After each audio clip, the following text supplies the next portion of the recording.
Military Broadcast Radio, the station that's giving veterans a voice. Find us on the web at mbradio.us. This entire military is one cohesive, dedicated force. And the threats to our nations, they don't sleep. They're watching our every move. Iran, Russia, China, North Korea, ISIS, Al-Qaeda. They may be watching this right now. Our military should not be mistaken for a cable news gabfest show. We don't care what you look like. We don't care who you voted for, who you worship, what you worship, who you love. It doesn't matter if your dad left you millions when he died or if you knew who your father was.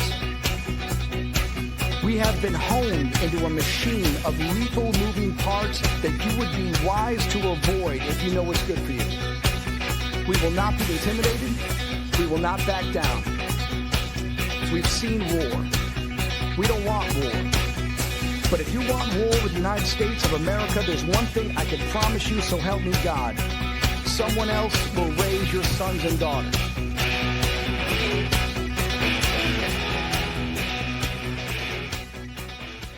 Opinions expressed in this program are those of the speakers and do not necessarily reflect the views or positions of any entities. Turnbuckles and Stogies. Yo, what is up? What is up? Yo, happy Sunday. Another Sunday with your favorite hostess with the mostest. My dad, I'm doing a wrestling match. I looked at him, I said, hey, I'm on to Brooklyn, you. We're not in Brooklyn, sir. We're in upstate New York in Dutchess County. I'm originally from Yonkers. Hung out in the park. I guess you guys don't know each other that well.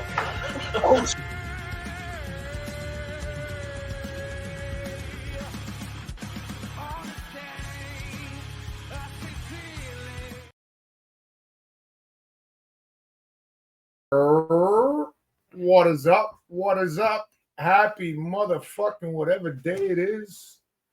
Yo, I'm a little naked without the gorilla lid, but it's okay. It'll make its return soon. It's packed away in a box right now. the best podcast on the internet. You'll find us on all streaming networks. Well, the best wrestling and cigar podcast out there. Well, same thing. Same thing. What do we care? We're ranked up. We're joined by a couple guests today. You guys saw us, what, 3 days ago on their show? Tuesday. So we are actually joined by them tonight. Today is a Friday, obviously. I don't know if you'll be seeing this tonight. Or you might see or it tomorrow. Put it up. Well, they might see it tomorrow morning because we might do it as a Saturday morning special kind of thing. We could do that.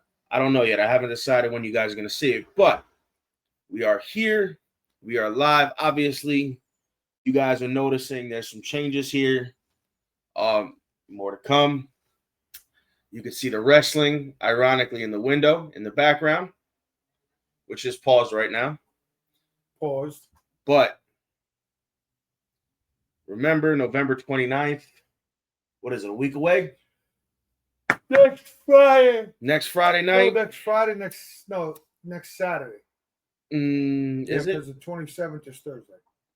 So next Saturday night, we will be on the call for Battleground Pro Wrestling out of Colorado. Greenlee, Colorado, or Greeley, however you say it.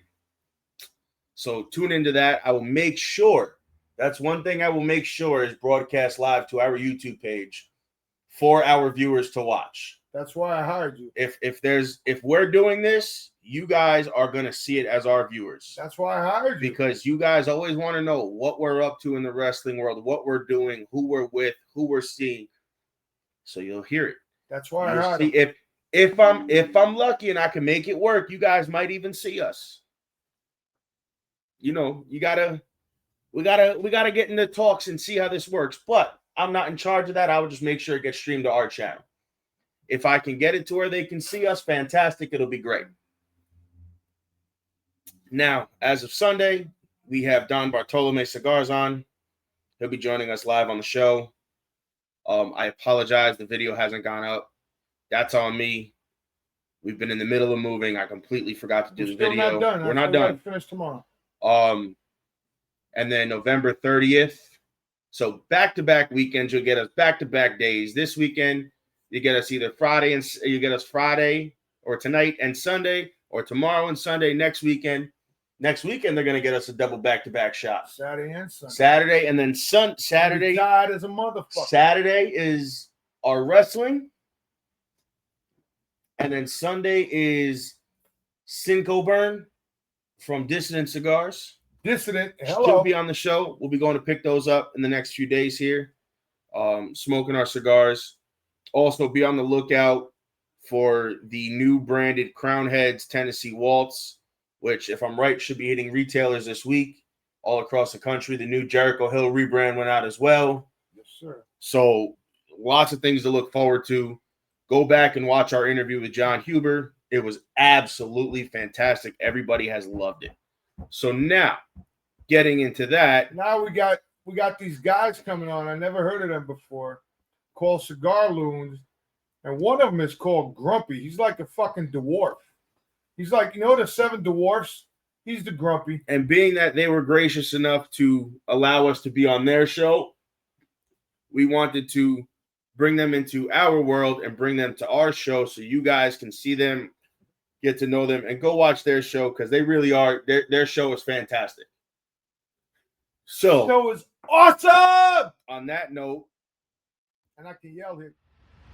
The interview of the week is brought to you by Jersey Mike's, a sub above.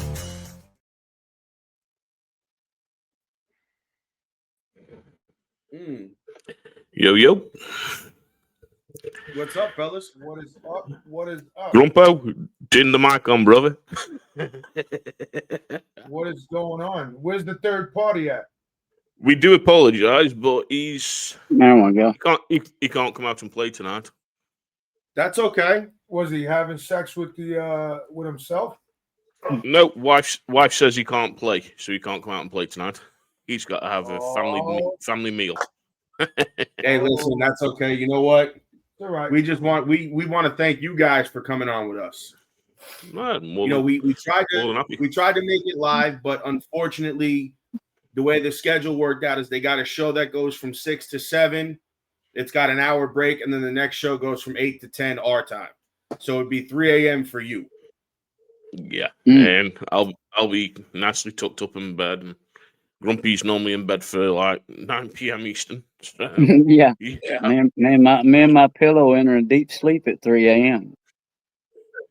Me and my naked ass are really in bed. Oh, yeah. After today, Grumpy, I'll be in bed probably after this show. So let's start off with what do you guys smoke? Do what? What do we what? Smoking. What are you guys smoking tonight? So I'm smoking, of course, Drew Estate, Blackwood, M81 Toro, one of my favorites. Rocky Patel, what is that? Rocky Patel, Vintage 92. 92. Okay. You got a lot of money, buddy. I'm actually smoking a boutique cigar from one of our past guests who left us. We smoked his Robusto size on the show, and he left us a 4-pack of his nub size and asked us to smoke it and kind of tell him what we thought about it and tell him what our favorite was. And I'm smoking the Los Gallos cigars. Los Gallos. Sol Dorado. Yep. The one with the cock on. The one with the cock on, yes. As I would normally say. Yes, sir. Fantastic cigars. I wouldn't say that because he was on the show. I would tell you if they were bad, if they weren't. Like, I'm one of those guys, and I don't know if you guys are too, but I know I am, where even if a cigar is so good, I try to find something wrong with it. Sometimes just to see if there's anything to pick apart. And I, like, burn-wise, smoke output, draw, taste, flavor profile, like, I couldn't pick anything out wrong with any of the cigars he gave us to smoke. So now, yeah. tell tell us a little bit about your both selves. Tell us about your show and things like that. And make sure you tell them about your third member as well that couldn't make it tonight. Yeah. So that way they know there's So- 3 of you guys. Yeah, so of course, long and short story of it all is I met Grumpy and I met Matthew on the old world of tiki-talkie. And Yeah. we got talking, and then we'd have nights where we'd sit, smoke cigars with some other guys that we used to ride with. And we then started Discord, didn't we, Grump? And we got in Discord, and we used to go regularly live in Discord. We'd have, of course, poker nights on a Wednesday, so we'd have poker. And then the crazy old idea came up, we'll do a podcast. Mm. And, of course, we started out where there was a lot of us. And originally, how many was it of us, Grump? Was it 8 or 9 of us originally when we started? Yeah, all together when we first got things rolling, it kind of dwindled, but you know. Yeah, they also wanted to do podcasts and do different things and get in different realms. So of course we then went down to 5 of us, and then we went down to 4 of us, and of course now it's the 3 of us. Yeah. And Now we're down to 3. things happen. It's like Tobacco G Sticks, of course, who rode with us. He's now, of course, busy with Honeybee and doing what he's doing with his cigar. Kurt, of course, Cigar Piper used to be with us. He's doing his own solo content. So he's doing his content. So, of course, me and Grumpy, and, of course, White Hole and Proof, which is Matthew, we are the hosts of the Cigar Loons podcast. And we're live every Tuesday on YouTube, on Facebook, on Rumble, on Instagram at 7 p.m. Eastern, 6 p.m. Central, 4 p.m. Pacific. And if you're in England and crazy enough like me, it's midnight. Yeah. You can catch up on the show on Spotify, and you can catch up on the shorts as well that we post. But if it wasn't for Grumpy and Matthew sitting there every week with me and reaching out to cigar guests like I do, there won't be a show, basically. There won't be a show. Yeah, it's funny because I started watching you guys when you had a lot of people. Yeah. And you had on the bald man from Vincente at the time. Oh, yeah. Bowman. And he was the one that introduced us to you guys. Like, he was like, oh, go listen to their podcast. You know, I'm going to be on it. And then I went on and there was like 8 or 9 of you and him. And I was like, whoa. Mm-hmm. I was like, that's a lot of people. Yeah. It was. So how did you come up with the name Cigar Loons? Easy. I came up with it. Well, I mean, cigar. Grumpy's a bit crazy. I'm a bit crazy. Matthew's a bit crazy. Loon, the beard loon, Cigar Loons. this seemed to fit. Yeah, it seemed to fit, didn't it, Grump? That's good. Yeah, nobody else was crazy. using it, so we borrowed it. I mean, you know. Well, listen, it seems to fit. He but said we borrowed it. Like Listen. you're going to give it back. Are you giving it back, Grumpy? No time soon, no. No shit. No way we're giving it back. No chance. Don't have any intentions to, but I mean, you know.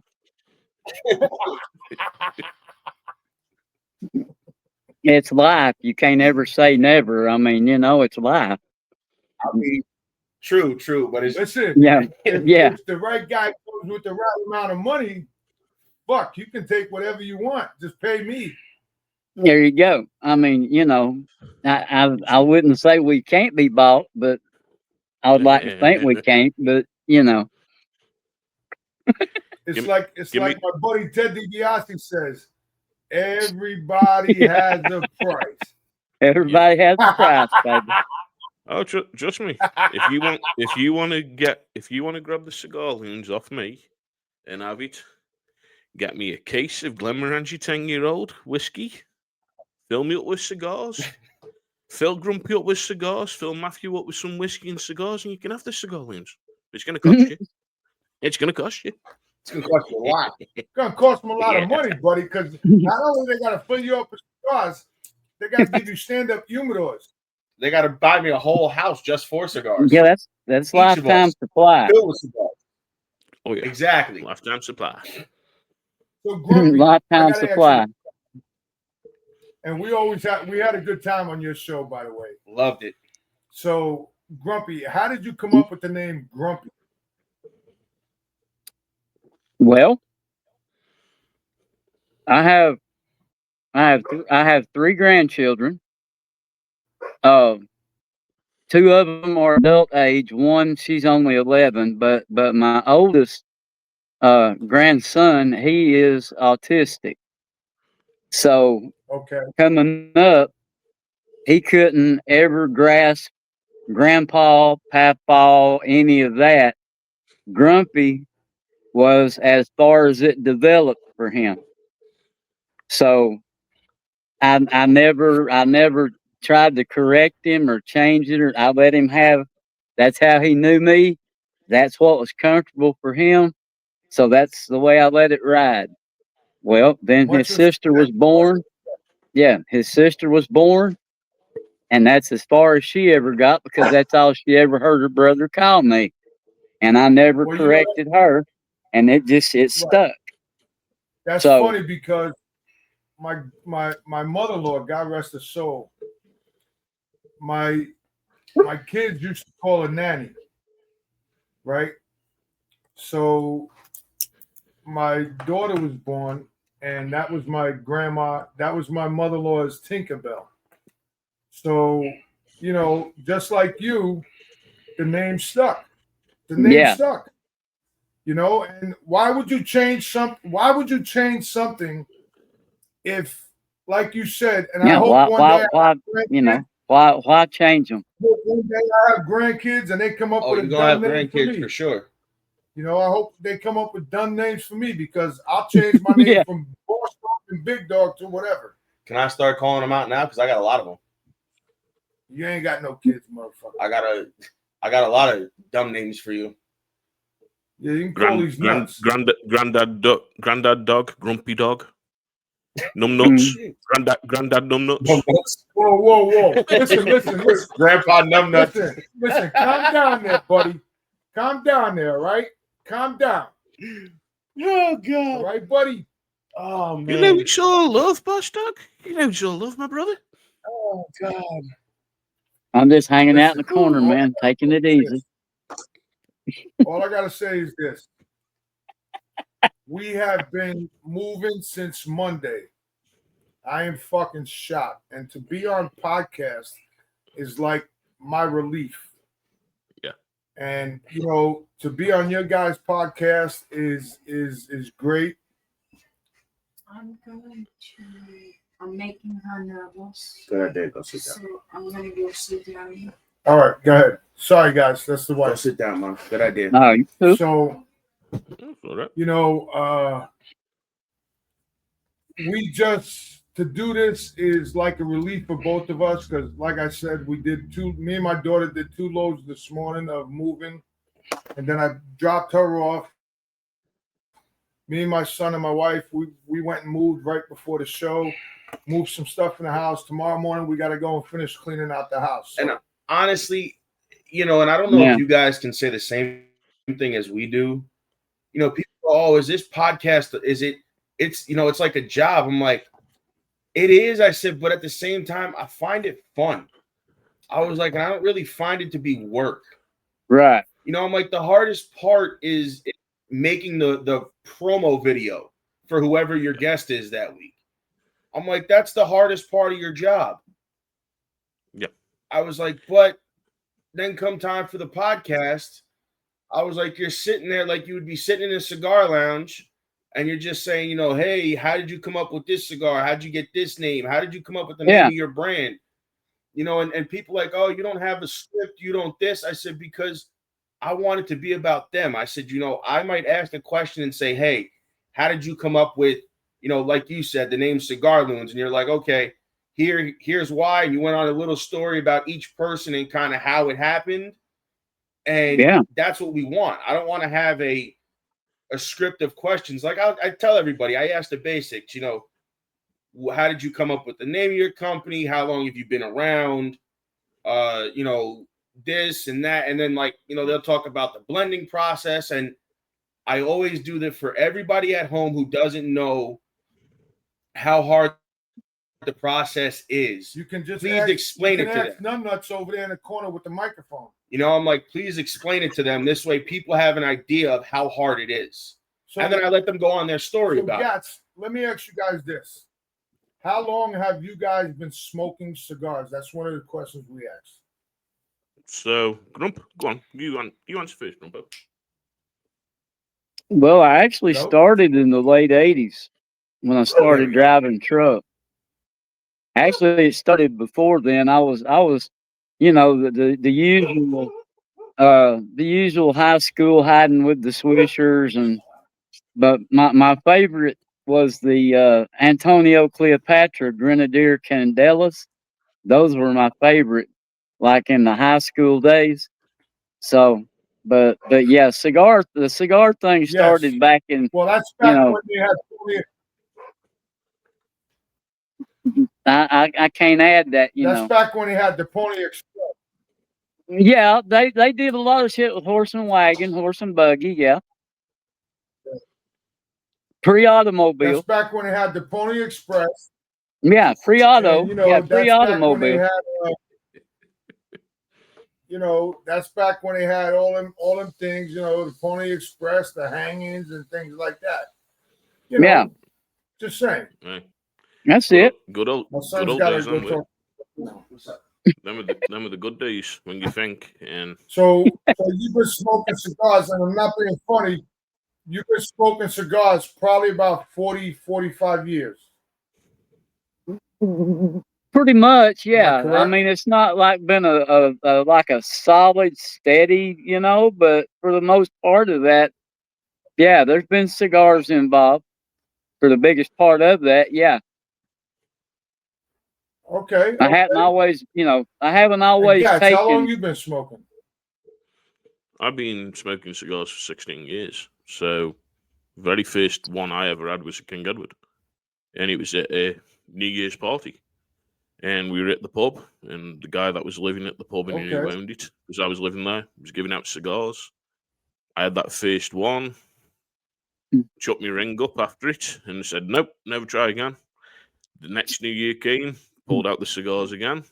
This time it was Cohiba. So I had a Cohiba. And this time I enjoyed it. And then that was it. It was like every New Year, every birthday, every Christmas, every wedding. And then it got into the process. Here's another question. Every week. So what was the first cigar you ever smoked? King Edward. Like I just said, King Edward for me. Grump, what about you, my bro? Was yours first? Yeah, the first ones before I found the Antonio Cleopatra was the old trusty. What was the first cigar you ever? The old trusty Swisher Sweets, man. That was the first one. Okay. Yep. First ever was a Swisher Sweet. Who's spinning? Who's spinning, boss dog? Isn't me? Am I spinning? No, you were spinning. I spinning? No, everybody's looking all right. Right, so yeah, Grumpy. That's you. Yeah, so Grumpy was saying, of course, Swisher Sweets, like I say, mine was King Edward. Mine was King Edward that I had. It was. And cigars have changed, haven't they? This is the thing. You look at cigars that we smoked yesteryear, as we would say when we started, to what we smoke now. Geez, if we ever went and revisited them cigars, they taste a hell of a lot different. They probably taste shit to us now compared to what we smoked. It is. Oh, it's just my crazy. goodness. You know what? It's funny because people ask me, what's the first cigar I ever smoked? And I tell them, listen, I've been smoking cigars 30 years. I don't remember what I fucking smoked yesterday. Fuck you asked me for 30 years ago. You know what I mean? Yeah. I tell them 30 years ago, I went to the store and bought a fucking White Owl and filled it with weed.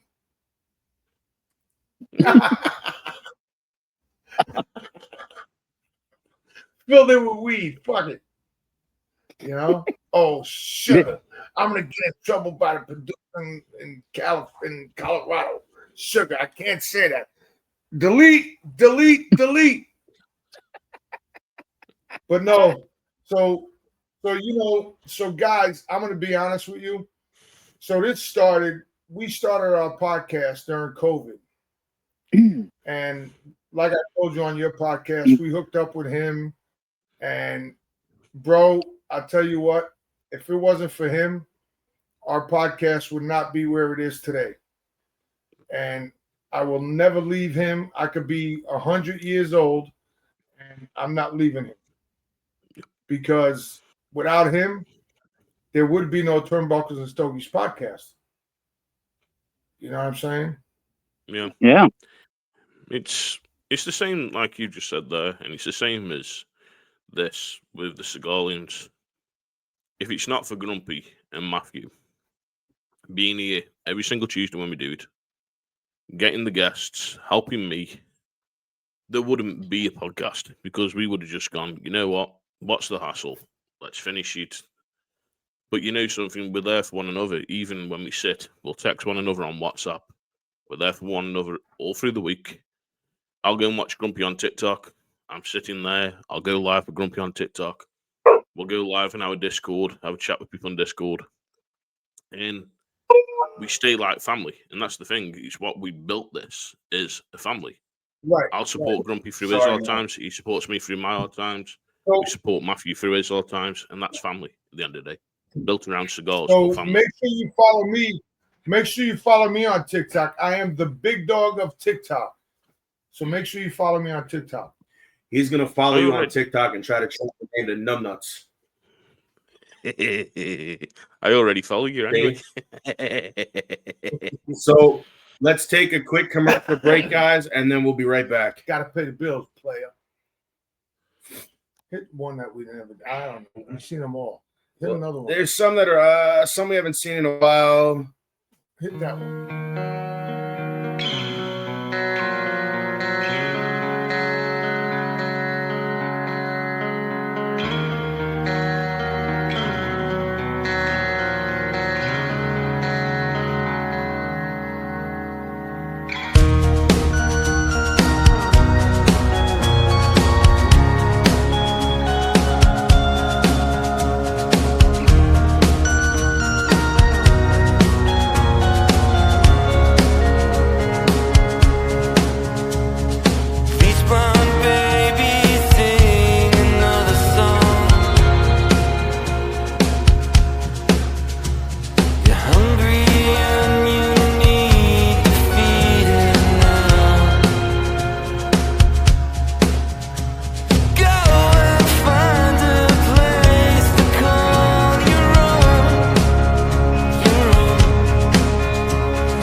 Can you boys hear us? Can you hear us? Yeah.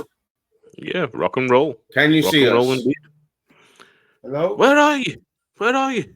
I can There we see. go. I can hear you. We're- I can't see you. We're Where working are you? out. We're working out the new kinks with the Wi-Fi because they don't have extenders.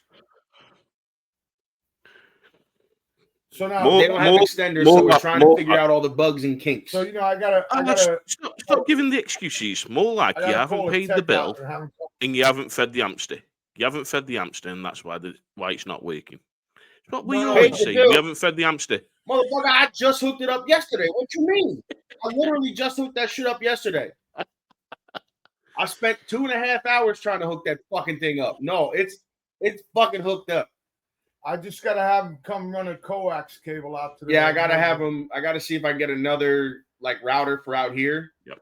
Because the only router in the house is in their bedroom because that's where the coax cable is.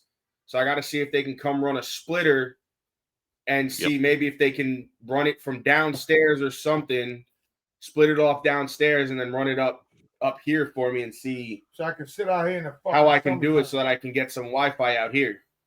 Yep, I got that. Because this is gonna be where I do the show anyway. So I gotta have good Wi-Fi out here. Why not? And this way, if we have to plug an Ethernet cord in, it's right here, and I can just plug it in. What's an Ethernet cord? Basically, it is impossible to have a shitty Wi-Fi connection with an Ethernet cord. What is that? Yep. You know that blue cord that you get when you get all the computers, or Some are yellow. Some are yellow, some are red, some are blue. Grumpy is still here. Grumpy's still here. He's just sorting a technical issue out. Grumpy had to go change his fucking diaper. Listen, I will tell you though, for real, his chair's broke. If I don't know if His chair's broke. he ships to the UK, but if you can get your hands on these Los Gallos cigars, they are delicious boutique cigars for sure. And It's just so so now hard. let's It's so touch on hard to that. get cigars. So I don't know if you know. Okay, I know. Hold on. You guys, shut the fuck up. Can you let me fucking Both of talk? you, shut the fuck up. Jesus so Christ. BCA is no more. Oh yeah, did you guys see Boutique that? Cigar Association has disbanded. BCA disbanded the other day. They gone. See you later. Jeez. So now, if you go on their website, you can get 9 cigars for $19. Really? The PCA, Yes. so Premium Cigars Association, they've called it. No, not PCA. No, not PCA. Boutique. No, the motherfucker. I Boutique said it Cigar 3 Association, the times. BCA, that Fuerte Libre, GTO, all those guys are a part of. They disbanded the other day. They disbanded. It's So not the go same. on It's not the and you same. can get It's not the 9 same. cigars for $19. Is that the same one that? No, then it's not the is same called- company, mofo. No. I'm thinking of one, and it's run by Dr. Gabby Caffey. Is that the one by Gabby Caffey? That's now That's gone the bust. TPA. That's the TPA. That's the TPA with Ish, Dr. Gabby Caffey, Ronnie from Great Lakes Smoke Show, Kathy from Cigar Box Marketing. That's the TPA. What? Gabby Caffey showing Gabby Caffey showing the TPA. No, hold on. I'm wrong. I'm sorry. I'm wrong. I I know. think this is the one that's run by Gabby Caffey. Yeah, I know Gabby Caffey. I think it is. He's a I dodgy think it is bastard. the BCA. Yeah, he's a Yes, dodgy I bastard. think Gabby it is the Caffey. BCA. They disbanded. Well, they disbanded, and now you can buy No, 9 so- cigars for $19. So I was wrong. It's not the TPA he's a part of. The BCA, I believe you're right, is what Gabby Caffey ran. Boutique Cigar Association. They never helped nobody. No, but what he's saying is, I think this was the one that Gabby Caffey ran, Yes, it was. if I remember correctly. You know something. Dr. It doesn't Gabby surprise. It doesn't surprise me. if I've he never takes had the opportunity to meet him and sit with him. I know Really? Gabby Caffey. I know Gabby Caffey. And Gabby Caffey used to make cigars for Fuck you, Curvy Phil. Ahonte from Stogie Roads. He used to make cigars for Protocol Little Cigars. shit. You name it. And what happened? He was selling their blends to different companies. So their cigars were being made by different companies. And before you know it, you've got 2 of the same cigars on the market. One by one company, one by another company. And that's what Gabby Caffey did. Gabby Caffey used that much tobacco that was rotten. His next doctor that got struck off and he said he was blind as anything because he did an operation wrong. And he still called Dr. Gabby Caffey. And he had the Federal Bureau of America go and investigate his house and take all of his fucking records. So, hi, Gabby, if you're watching. It's Gaz. Remember, we used to do business. Yeah. Watch this. Yo, what's up, player? How you doing? His views are not reflective of Turnbuckles and Stogies because I didn't know this until just now. Until Gats told us. Until Gats mentioned it, I had no idea of this. His thoughts and views are not reflective of Turnbuckles and Stogies. Look at him. Grumpy's just laughing like Grumpy's like I would just sit here and smoke. Look, Grumpy's like, I'm sit here and smoke my cigar. Grumpy's like, I'm going in the corner and I'm gonna stay right there and smoke my cigar. Yep. So let me ask you guys this, because this is a question we get asked a lot. And people ask us why we do this, because we have a lot of boutique cigar vendors on, or cigar makers, and people ask us why, and I say, and my answer could be different from yours. I know mine and his answer are kind of the same because of the pride they take in their product to put it out, and the fact that we try to showcase these little boutique brands that a lot of people may have not heard of, and kind of get their name out there. Like we've interviewed a lot of people, and I would have to say one of the guys that I love to interview and that I want to have back on again is actually from out your way, Gats. Rebellion. Rebellion Cigars. Oh, fuck me. Do you want the story? Do you want the story of Sean and Mandy? No, listen. I'm saying. Hold on. We interviewed him. Story with Gats. We interviewed him. Story with Gats. He was pretty cool to interview. I don't know. I just know the brand. I've smoked the cigars. They were good. Let's go. Wait, let's hear. But because I've inserted my foot in my mouth without knowing things, and see, this is what we do here is we don't do a lot. We do research, but we don't do a lot of research on the backstories because, again, we don't do that. Everybody has their own stories about different brands, different companies. So let's hear his stuff. I'm just going to sit here, mind my business, and I'm going to let Gats talk. Hold on. I'm going to do a grumpy. Matter of fact, I'm going to run inside and I'm going to go grab a chicken cutlet. Hold on. I'm going to come back with some food, Grumpy, and I'm going to sit here and listen to the story. I'm going to do a grumpy. I'm going to sit in my corner and mind my business. Go ahead. It's a long story, but Sean and Mandy have been doing business the wrong way in England for so many years, it's unreal. So even though they were bringing cigars in the same as they were an importer, they paid for the first year over here in the UK, but still had cigars that were on the market unregistered, which is damage to the company. I'm not going to name the companies, but Sean and Mandy know. And Sean and Mandy weren't paying their taxes in the UK, so decided to run off to the United States of America and then start trying to pay the taxes because they were going to be done and the business was going to be taken in England. They are shady motherfuckers that go behind people's backs when they're in hospital and try and take business from someone else, i.e. me. When I had my cigar business, Sean and Mandy were going behind my back to try and sign all the companies that I was signing. One being Bamps Cigars. Yeah. I know Sean and Mandy. I know their dodgy dealings. And I'm not saying no more because, you know something? If people want to know, come and check me out. You know where you can grab me. Rocky Cigar and Part Reviewer. I'll tell you the truth. Trust me, I always tell the truth. I never lie. So Grumpy, you're sitting in your corner like I am. See, I'm in my corner. I got my corner here. So what do you have to say about this? Grumpy, you need to unmute yourself. I'm sorry, I muted myself because the dogs were getting ignorant because our company was leaving.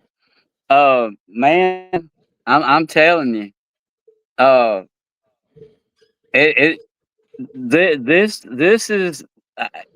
is part of things that I learned when we all first started putting everything together. I mean, I've heard the backstory on this one. I've heard the backstory on the fella that rolls the cigars in the garden. You know, I've heard, yeah, I've heard all this. You know, as like I said, you know, I've heard it all when we weren't on live in front of any audience of any kind, man. I mean, this is just, you know, three of us back room, you know, just talking about whatever. And I've that's why it hit me so funny a while ago when Vanilla was talking about how y'all don't, you know, not doing any research and all that, and he's done hit two of the biggest buttons that he could hit with this one. Listen, we do research, but we don't go digging into stories that each person might have, because sometimes, and I've always said this, and it's like this is where I kind of say this business and the cigar podcasting turns into wrestling, is like the element of a mystery or a surprise or a story that somebody might have that we might not know. Oh, yeah. Hey, you know, it's been that way with us and guests, you know, and when you have somebody that's got their own brand and stuff like that, you know, yeah, you want to get as much good information as you can get. You know, there's things that they're not going to give up, but when they just out and out on their own drop a bomb on your podcast, man, it's like, yahoo, you know, cha-ching. You know, it's like that's stuff that, you know, you don't dig for it. You don't. It just comes. We had a couple people were like, oh, yeah, so, you know, we're smoking this and da da da, and then all of a sudden they'd be like, oh yeah, and by the way, you guys are hearing it first. I'm like, holy shit, exclusive. Yeah. And then they pull out like, oh, this is our new cigar, and it's like a full box, full everything, and then all of a sudden it goes from, whoa, it's like, yo, let's talk about that, and then it's, oh no, we're gonna send you some. Yeah, we want to come back on. I'm like, oh, not a problem, sir. Exactly. Not a problem. You want to send me your brand new stuff and come back on the show? Absolutely. Exactly. And you know, because it's like it's insane. And then, you know, like learning the stories behind some of these brands too. When they go on a story, or like, you know, like we mentioned Rebellion, he went on his story time, and we mentioned this one and the other story time. And, you know, we like hearing the stories behind it, because it's like, wow, like, you know, these people just had certain interactions with these people, and here's their stories off of it. I had this interaction with him through lockdown, and like I say, the interaction was with him through lockdown, and I had sepsis and ended up having an heart attack and was rushed into hospital. Put on a ventilator, couldn't breathe, couldn't walk, couldn't talk or anything. Me and Ish were doing business from Banff. The next thing I knew, Sean and Mandy had rocked up at Ish's house and basically signed Ish. But me and Ish had a shaken agreement. There's I was bringing his cigars to the UK market. Ish's cigars now are not on the UK market. None of Ish's cigars are in the UK. There's no Banff. Now, I have heard, and being that we're on that subject of the UK market for cigars, I've heard it's very difficult to get into that market. It is, but it isn't. When you look at it, you need a good importer and a good distributor. Look at Ricky Rodriguez from West Tampa. His cigars are here. They sound like wildfire. You can get a normal West Tampa. You can get the that guy right there, bro. I love that dude with all my heart. Yeah, Ricky, I love him to death. We've got him on speed dial. You know, when he's got an event, I make me too. When when he has an event and he's in the area, like, and I can get there, I make sure to just go. People are like, yeah, but you don't, you know, like sometimes I go and I have I go sometimes not on a pay week, but it's just because Ricky's there and I haven't gotten a chance to see him. Oh, And yeah. I'll just show up. They're like, you buying anything? I'm like, actually, no. I said, like I went to one place and they're like, you going to buy? I'm like, no, actually, I came to see Rick. And they were like, oh, okay. And Rick was like, oh, yeah. No, he was like, they're with me. They stay with me the whole time. Don't worry about it. Yeah. And it's good. It's good again, person. it's people, genuine people like that in the business that you don't get a chance to interact with if you don't say hello. No, Right. That's the thing. And This is the thing. You know something? People don't understand the English market, and it puts a lot of people off from coming. Ricky is here. Ricky's doing good. Fratello Cigars now are here in the UK. Karen Berger's here in the UK. There's so many new boutique cigar companies that are coming to the UK market and doing good, but that's because you've got a great importer and a great distributor. The fact of it is, when the importer and distributors sign them, they're going through all the process of what needs to be done in England. So then the cigars are here. A lot of the times they'll say to you, Luke, we're not looking at signing you. Come to us next year. Or they'll go around PCA and they'll go and talk to everybody at PCA. And the importers will go, right, how many cigars you got in line? How many facings do we need to have in the UK?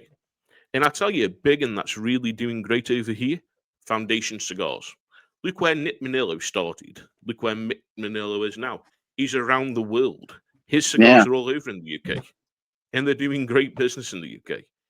It's knowing the market and what it is with a lot of people. They're scared. The companies are scared to bring the cigars to the UK market.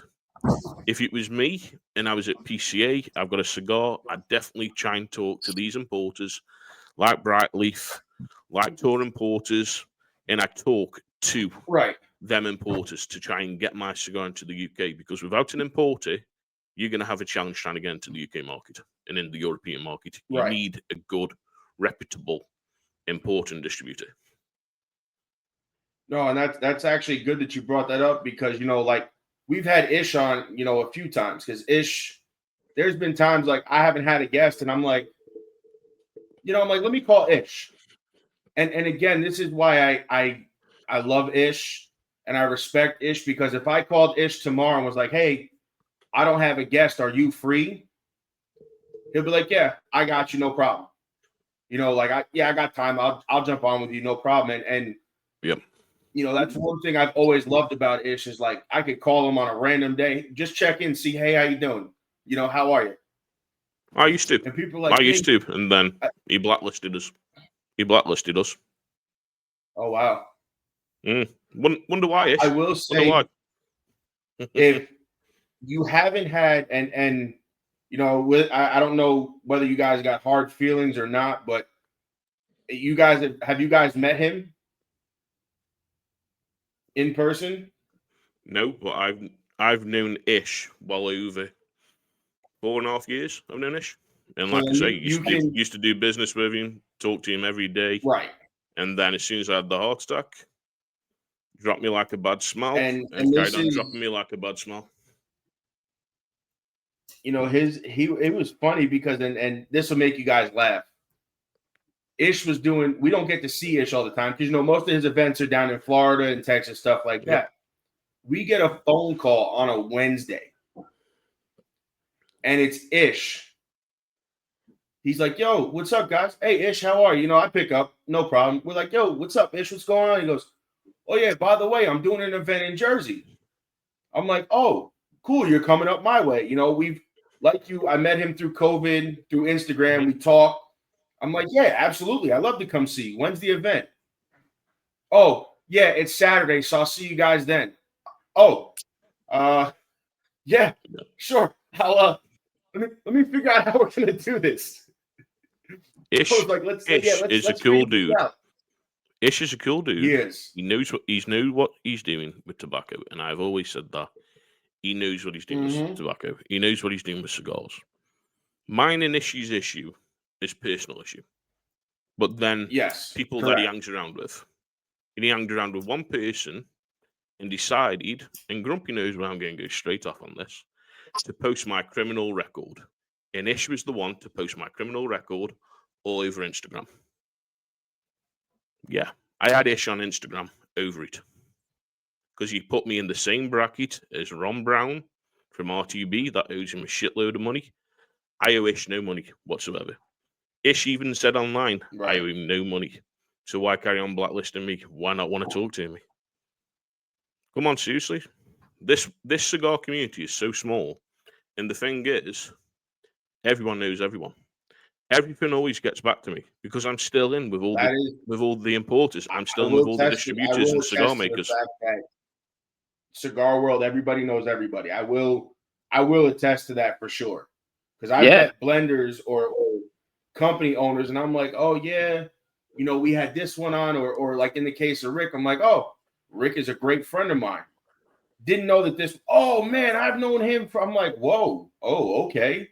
I'm like, everybody really does. You know, the more you talk to people, and you guys know this, obviously, the more you talk, the more you realize like it's such a big world, but it's about that big at the same time. Mm-hmm. Yeah. And you know something, I love Ish.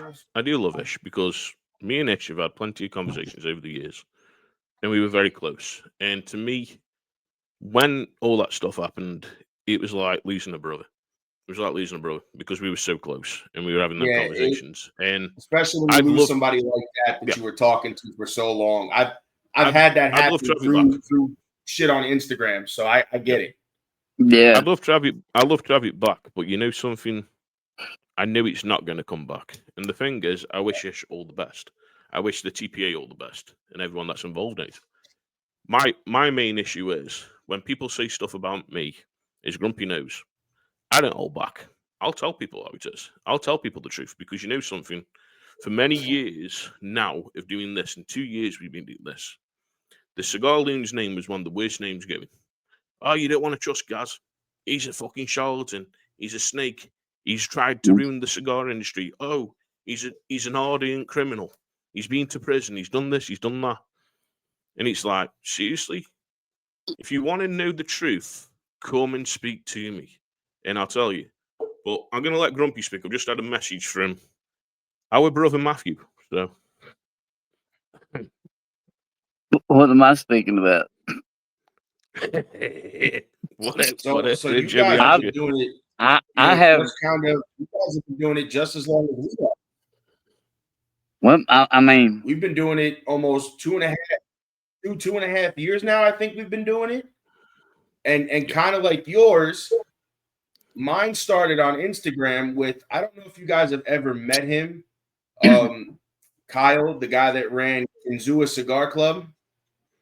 He was very good friends with the Cigar Clowns. I haven't personally. They put out a few sticks with Pravada at one point. Me and him used to get on, and me and him were still good friends. You know, we used to get on and talk wrestling because he's a wrestling fan.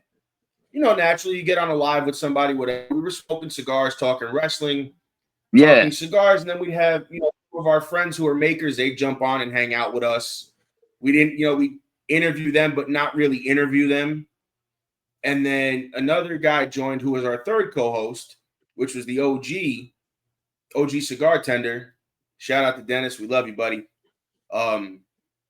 We've always told him he has a spot here because he had to step away for a little while. Same thing with Kyle. He had to step away. He gave the reins to us. But again, I've told everybody there's no bad blood between any of us. We all love each other. I still reach out to everybody. If they called me tomorrow and said, I want a spot on your show on Sunday, I said, you got a spot. I send you the link. You get on. I would love to have you guys on. Yeah. And, you know, then we were like, well, if we're going to bring wrestlers on, I know guys, but I'm like, let's bring my dad on because he knows a lot more than I do. Yep. And then we brought my dad on, and kind of like you guys, it started with 4 of us. Then Kyle had to step away for personal reasons. Then it was 3 of us for just shy of a year. And then it became just the 2 of us. Yeah. But it goes back to that same aspect, like you guys said, it started during COVID. Me and my dad wanted to do this like right before COVID started. Because that was, you know, that's when I really kind of hit my stride in the cigar world. Like, I was smoking at 18. That was 2016. So I would have been 3 years into smoking, essentially.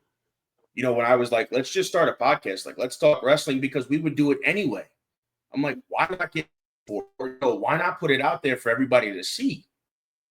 Yep. And I bought you guys will laugh. I went online looking for podcast equipment, and I found the Zoom like X1 microphone that you could plug into, but then I couldn't figure out how to work it.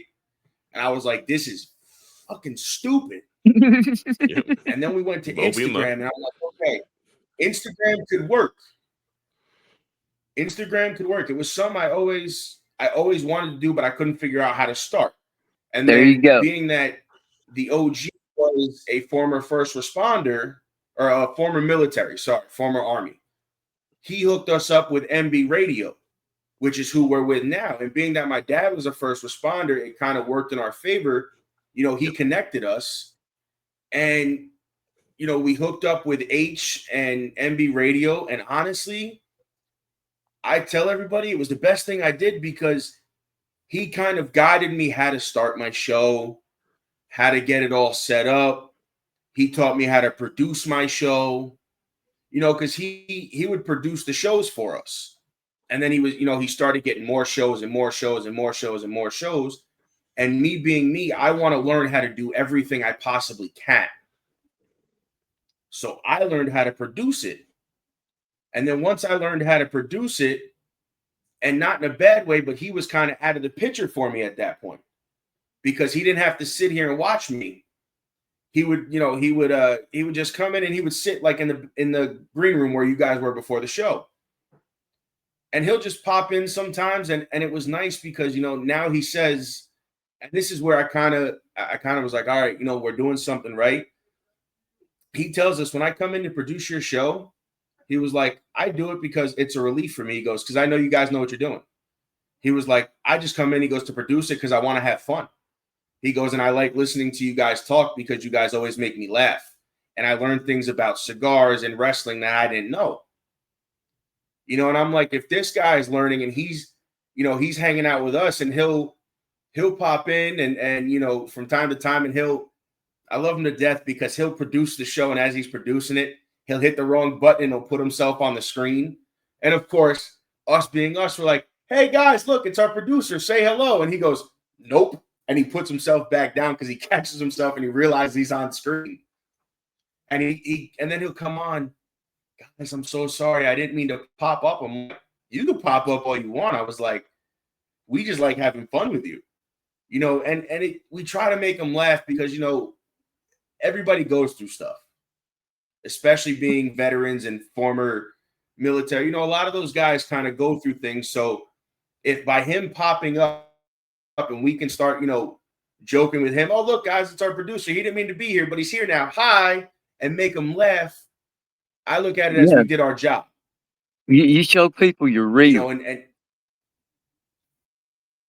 you're human. Exactly. And that's why Sorry about that, bros. A lot of people gravitate to it. That's why they gravitate towards us and you guys, because we don't hold any punches. Yes, we have to, because of certain things, we have to watch out. Well, the trailer's out now. Because they're with Sony Pictures now, Sony Picture Classics, because they helped put out a movie with them. We got to kind of watch our language. But again, just because we're watching our language, we're not changing the entire show. Yeah, we're just not saying as many words as we normally do. Yeah, and something, honest, we're pretty much the same there, Jim. This. Yeah, we're pretty much the same there. Where, yeah, don't get me wrong, we'll come out with the odd swear word now and again, and it happens, and Grumpy will sit there and go, hey up. Of course, him up there in England, he's bringing the tone down, or Matthew's bringing the tone down. And you know something?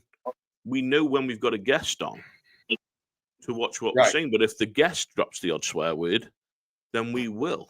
And of course, it's like having that friendship with him and gain that friendship built with him. Right, and that's what you tell our guests is, there's no filter. We tell them we have to watch what we tell them. Just like I said to you guys now, we have to watch what we say because of we're associated with the radio station and they're associated with them. Yeah. You can say what you want. We just have to watch. But when that happens, this is going to make you laugh. This is exactly what I play when we drop the wrong words.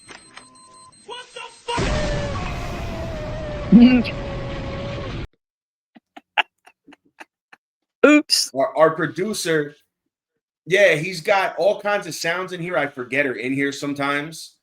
And, you know, because I'm trying to like make it different and put the sounds in it. And I forget.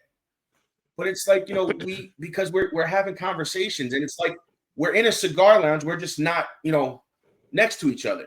Yep. And I tell everybody that I said, this is essentially what we would do in a cigar lounge. I said, like, for instance, and I go back to Rick because he kind of it fits the conversation. We went to an event at a bar in Connecticut. We started at his store and he owned a cigar bar up the road. So we get to the store late. I took my best friend with me. And because I knew Rick, I get out of the car and Rick's walking away with a box. And I go, Rick. He turns around and obviously you guys know, bro, come here, bro. We give him a hug. We take a picture. He goes, you guys are coming, right? You guys, I was like, bro, I came to see you. I said, where are you going? He goes to the bar. I said, I'll see you at the bar. I was like, you need help with anything? He goes, nah, bro, I'm good. We go to the bar. And it's like a little circular table like I'm using now with the bar, you know, the comfy chairs. Me and my dad and my best friend are sitting there. And Rick's doing his whole thing. And, you know, he comes and hangs out with us. And I'm not saying he doesn't hang out with anybody else, but he comes to us because we just, you know, we talk to him like he's a normal guy. We do ask about cigars, but we're just like we are now. We're just shooting the shit. And he sat with us, and my best friend wasn't buying cigars. And this is where, you know, this story is going to kind of not blow your mind, but it makes people realize like how much an interaction can change things. He had that interaction with Rick. We talked about the difference between box press and round cigars. He turned around and went and bought a box of West Tampa. Jeez. He wasn't going to buy anything. He went and had that conversation with Rick at the table with us, turned around and bought a box of the Attic series. Yeah. Like, and that's what I say is, you know, just the conversation with a certain person or a certain blender can change somebody's opinion at an event. And he said, I only came to come because he doesn't get out of the house much because he owns his own driving school business. So, you know, he's forever typing away at his house. And Rick had given us a West Tampa Dark Habano, the black.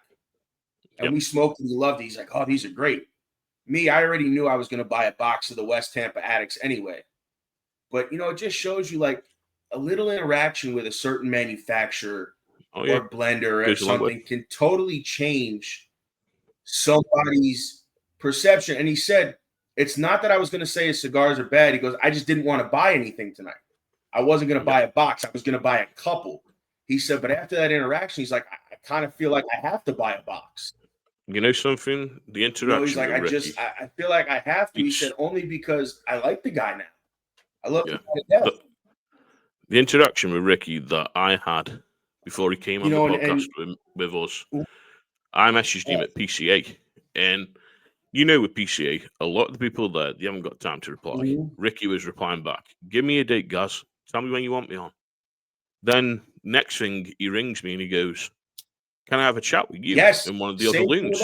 And I'm like, yeah, sure. So we had the chat, and he's like, yeah, shoot me in for that date, my brothers. He came on. Brilliant. Even when we did our awards night last year, we rung Ricky. We're like, Ricky, look, West Tampa Red's going to win the award for Boutique Cigar of the Year. Can you come on? He goes, I'm due to go out on an event with the wife. He goes, but I can come on and do a quick recorded thing where I received the reward. He came on, he did it, and we posted it. And you know something? Ricky, even when his wife and his daughter were coming to the UK, he's like, Gaz, if you can get that time and get down there, I will give them some cigars for you.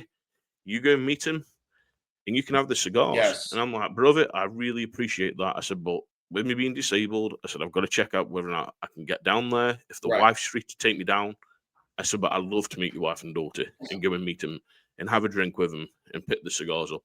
But it didn't come to happen. Ricky's come over again in England. I didn't reach out, which I should have.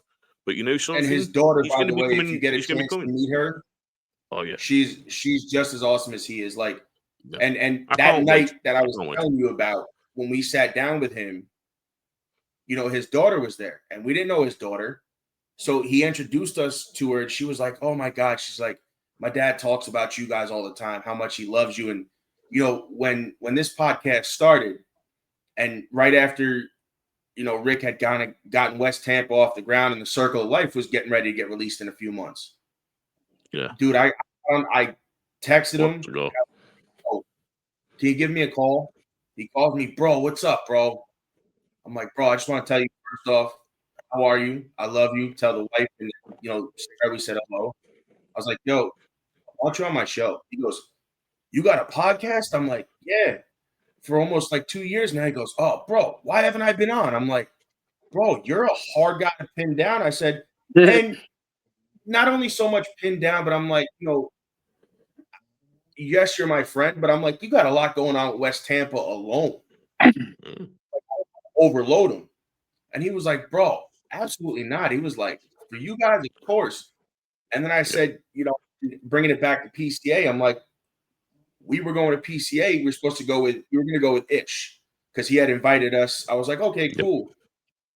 I get on the phone. Rick, what's up, bro? I'm like, it's Joey. Oh, bro, love you. I'm like, love you too. I'm like, listen, I'm supposed to be at PCA with Ish. I was like, I want to come see you.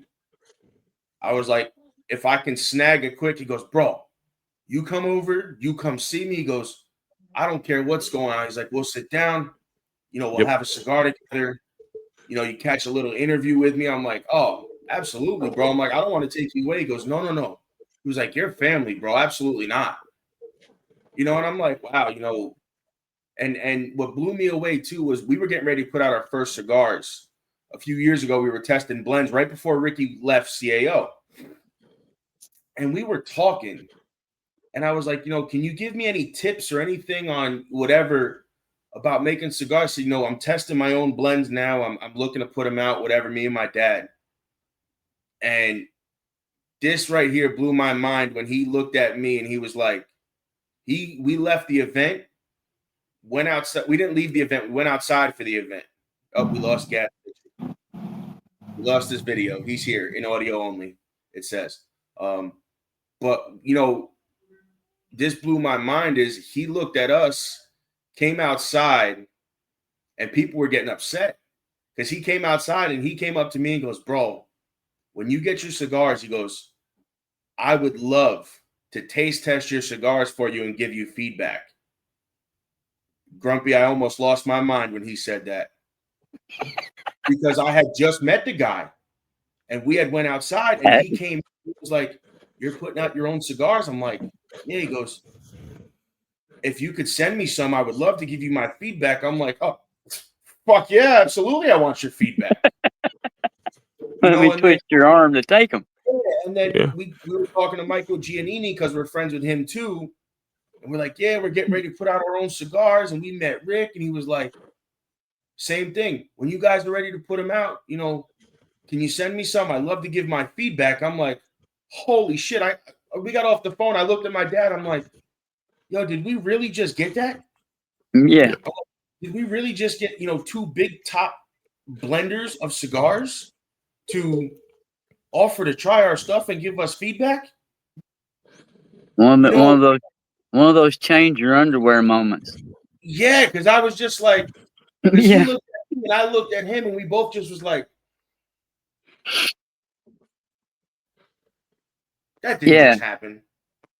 That didn't happen. No, that didn't happen. And then it was like, holy shit, it actually happened. It's crazy what happens. It's one of those moments that make you like retrace your steps for the last hour or so to make sure you didn't ingest something that had you hallucinating and hearing things. Oh, 100%. Pinch yourself. What was that real? Yeah. And like when we interviewed John Huber, I was telling him, me and a couple of friends were planning a trip next year to Tennessee. And before I could say, hey, listen, I would love to, the next response was, so you give me a day and you come hang out, you give me a day, let me know when you're here and we'll make something happen. I was like, yeah, I'll come hang out with you in Crown Head's warehouse. Sure. That's the thing.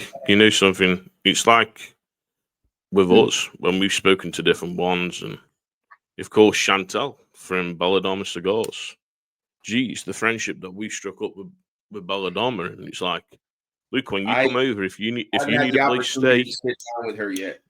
if you need a place to stay, let me know, and you can come and stay out with me. I'll show you around, and the generosity of what she sent to us from cigars, and it's like, we look at what Ricky did. Ricky's care package that he sent to Grumpy, and he sent, of course, the cigar piper Kurt when Kurt was with us. Amazing. What a package that was! It was crazy. Even all the companies like Crown Heads as well with their package that they sent. Oh, dude! So John's care package blew me away. And again, and I think this is because, you know, as far as major companies go, besides, you know, Ricky, he sent me cigars, and again, I know Ricky, so I'm not like I don't expect anything more than cigars. Put it that way. Yeah. I don't expect anything more than the 2 cigars I asked you for. So Drew Estate, when we interviewed Pedro, sent us the new camouflage swag that's out, the green and orange and white. Yep. And then John Huber sent us 4 of the Broadway Robustos and 4 of the La Imperiosa, I think, Grand Robustos. Mm-hmm. And then he sent us 2 Crown Head soft flame lighters, 2 T-shirts, and 3 stickers. And then what blew me away, because it kind of felt like, you know, and again, I thanked him so much, and he thanked me for letting him have the opportunity to come on the show. But he sent a handwritten note, you know, on the Crown Head's letterhead. Even though it had his name, he took the time to write out, you know, Joey and Dave, thank you for the opportunity. Can't wait to talk to you at 11 a.m. Drew the logo and put John Huber. And I was like, dude, like, that blew me away. Yeah. Because you have a lot of people that still will send you a handwritten note. Even though it had his name on it, he still took the time to sign it. Yeah. You know, and to me, like, little details like that, you know, may even if I had nothing bad to say about the brand, which again, I told John, I love Crown Heads. It's one of my favorite brands. But I was like, you know, if I didn't like it before, that handwritten note alone would make me go, I need to smoke the rest of this guy's stuff.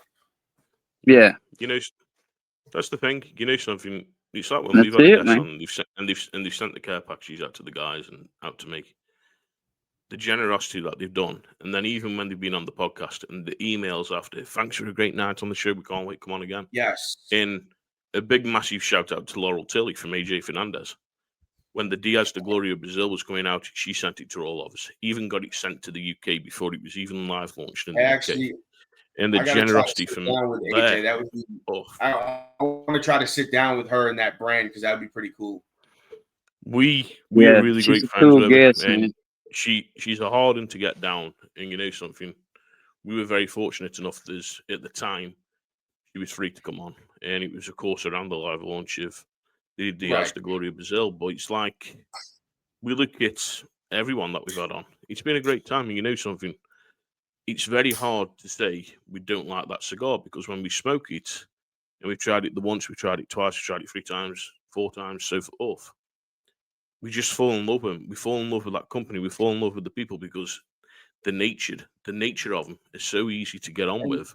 Yes. And the questions we can ask, and they'll answer the questions, or they'll say, you know what, we'll tell you offline. And then they'll sit with us offline after we finish the podcast. And they'll sit there for another hour. I love when they do that, because it gives you a chance to just be, you know, normally, you know, have a conversation. Like we've had a few different people do that. And, you know, going back to what you said about, you know, you smoke it 1 time, 2 times, 3 times, like for instance, John had sent the 4 and 4. So it was 2 Broadways for each of us and 2 Impreziosas. I'd never had the Broadway up until the day he sent it, but I was looking for it, because when I seen him put it out, you know, and I've told this to a lot of people, I said, Crown Heads doesn't really make a bad cigar, to be honest. I was like, he doesn't make a bad cigar. So when that came out, I instantly, you know, you see something, it's like, oh, I need that. Couldn't find it. So when he sent it, you know, I smoked it. I was like, I couldn't wait. You know, I posted up the video. I thanked him, and one of the guys was like, smoke the Broadway. I was like, already ahead of you. I'm lighting that bitch up now. And, you know, I smoked it. And like you said, you start, even off that first one, you're like, man, this really is good. You know, you fall in love with that cigar instantly. And then, you know, when you get to smoke that cigar and you get to ask them, like you said, the questions, it's like, wow. You know, then it becomes, you got the story behind the cigar and you got to sit down with this one and that one. And, you know, it's hard lining up these guests, but when you can nail the hard ones down, oh yeah, it's like, it's so satisfying. It is. And you know something, You know, it's like it's so satisfying. when we started, we never thought we'd have the guests that we've had. In that right, Grump? And to get you know, even EP Carrillo on. EP Carrillo Cigars and Dave Spiter used to be, of course, their head poncho there. When we got him on, That's and he awesome. came and spoke to us, that was one of our first kind of really big guests. Then we started getting Drew Estate, Isola, getting, of course, AJ Fernandez's rep, Laurel Tilley, and everyone else that we've had on, Hiram and Solomon stuff. To get them big, massive guests, it's that's geez, did we just get that guest? Yet, and you're pinching yourself and going, Grump, we've just got it, Matthew, we've just got it. And it's like, seriously? Yeah, we've got it. well, Yes, and the thing I enjoy most, is like when we have people like, you know, like Laurel, you know, Chantel, Bree, you know, Bree. see, Don't forget Bree.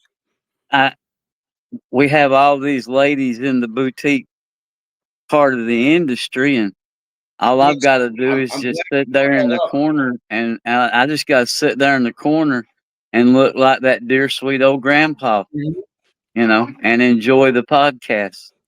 You know, I'm glad you brought that up because I've noticed there's a lot more women now in the cigar industry than there was before. Yep. I love it. I love it. No, I think it's great because in all honesty, and I'm not knocking the guys, but a lot of the women are more knowledgeable than most of the men. Well, Joey. ladies have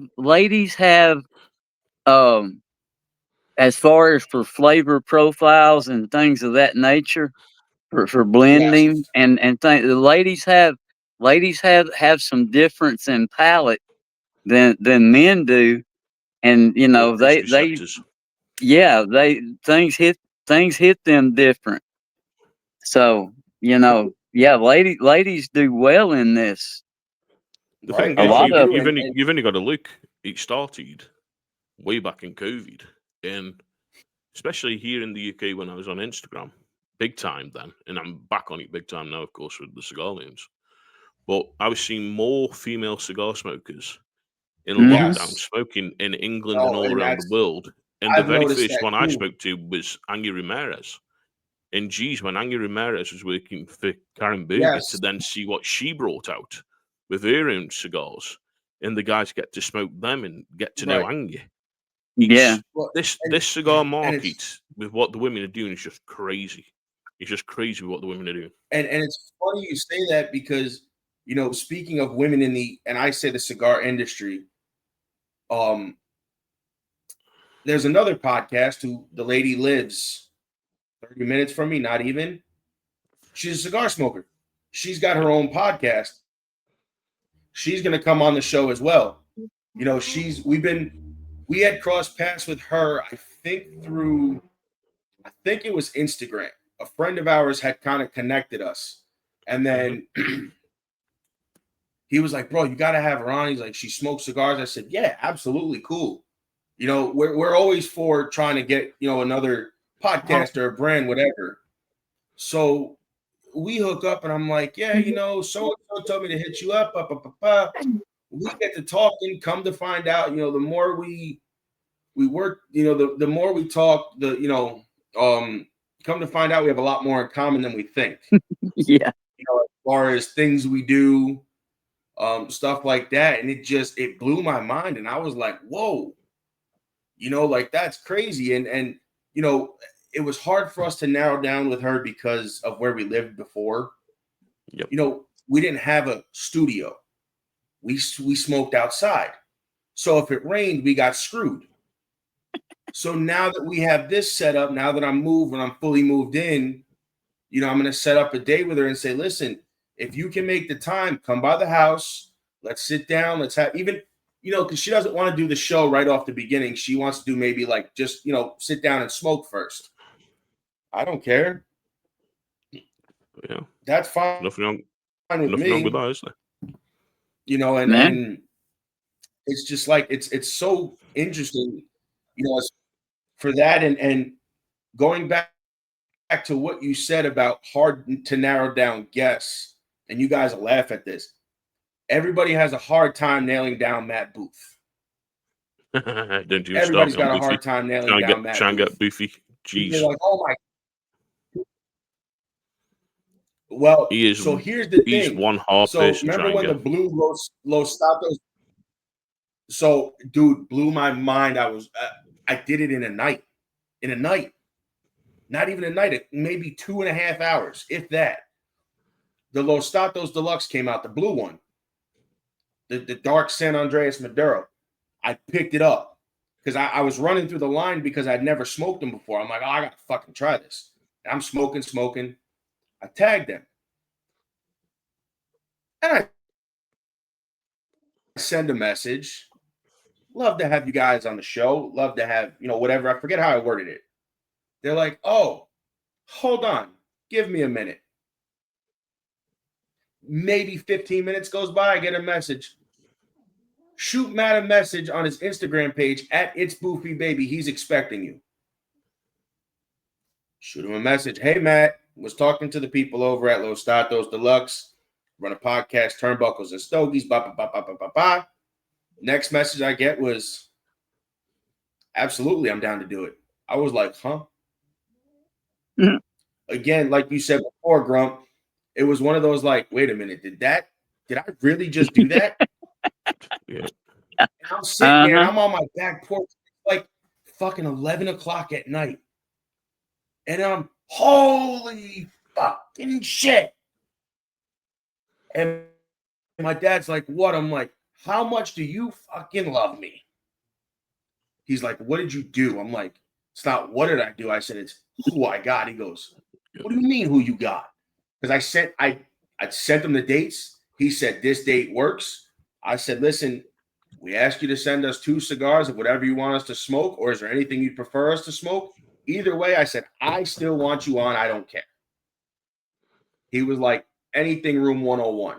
I could not find any room 101s, like not any room 101 stuff, but not anything I've never had before. Right. Yep. So I went and I picked up a bunch of the Los Statos Deluxe and Sancho Panza. I'm like, fuck, I'm going to ask him about this. I'll ask him about room 101. I'll ask him about these. And I'm sitting there and my dad goes, what did you do? I'm like, hold on. I got the confirmation. I went, Matt, I texted him. I said, I just put it in my calendar. We're good to go.